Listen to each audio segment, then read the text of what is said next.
Капітал сам собою не створиться. Ви маєте створити для нього умови, щоб він зростав. І для цього треба обрати надійні інструменти.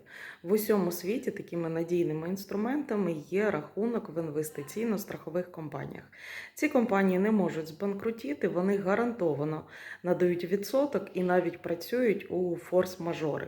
Вже більше ніж 200 років в Європі, в Америці працюють компанії. Вони пережили декілька різних катаклізмів за ці 200 років, ви розумієте. І тому вони надійно пропонують і українцям сформувати капітал.